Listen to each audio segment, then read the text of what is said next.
Mr. Lion's Perfect Wedding Ring. Mr. Lion teaches at a kindergarten. Mr. Lion is very caring and patient. He has a boyfriend. His name is Mr. Buck. Mr. Buck plays with the children too. Mango Pup and the other children all love Mr. Lion and Mr. Buck. One day, when Mango Pup and Floofy were at the park, they ran into Mr. Lion and his boyfriend. "Mr. Lion, where are you going?" they asked curiously. "We're buying things to prepare for our wedding. Do you want to come along?" Mr. Lion invited them. "Yay, we'll be your helpers," Mango Pup and Floofy said happily. Mango Pup and Floofy tried their best to help when Mr. Lion and Mr. Buck were trying on tuxedos. Mango Pup brought them drinks, but he spilled it all over. When Mr. Lion and Mr. Buck were printing wedding invitations, Floofy messed up the guest list. Mr. Lion did not get mad. He told them, "Don't worry, let's see what we can do." Together, they fixed the mistakes. Finally, they went to a wedding ring shop. The shop had so many rings. Some stones were red. Some stones were blue. Some stones were green. And there were so many designs. Some were diamonds. Some were circles. Some were flowers. Talking to the shopkeeper, they said, "We want to buy wedding rings. May you please help us measure our ring size?" Mr. Lion and his boyfriend put their hands on the counter. "I am sorry, I have no rings for you," the shopkeeper said with a frown. "Why, there are so many rings," Mango Pup said. He was confused. "A pair of wedding rings is one big ring for the man and one small ring for the woman. We don't have wedding rings for two men," the shopkeeper said.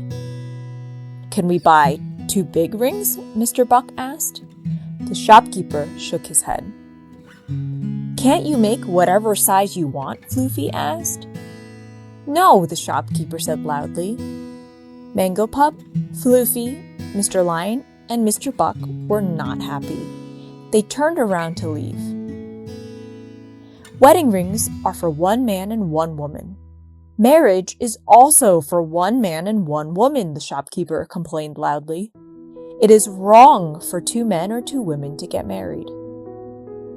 Mr. Lion tightly held his boyfriend's hand and sternly said to the shopkeeper, "You are the one that is wrong." Mango Pup and Floofy were so surprised. They had never seen Mr. Lion upset before. "We have the freedom to marry whoever we want," Mr. Lion said calmly and firmly. "Wedding rings are made for whoever wants to get married. If two men want to get married, they should be able to buy two big rings. If two women want to get married, they should be able to buy two small rings." "Yeah, that's right," Mango Pup and Floofy exclaimed supportively. Other customers also agreed.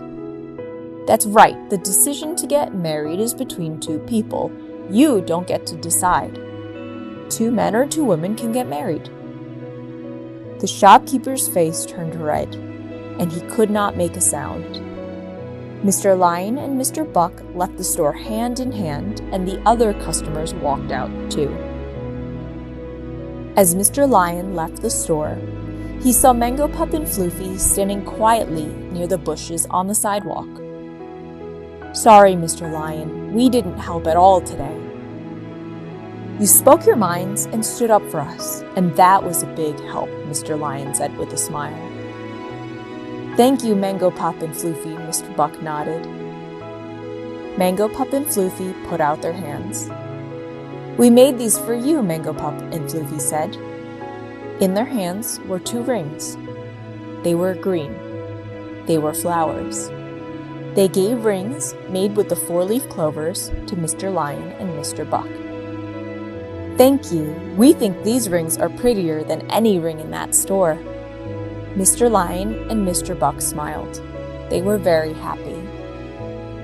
At Mr. Lion and Mr. Buck's wedding, they did not exchange rings. Instead, They pin the 4-leaf clovers on each other. The end.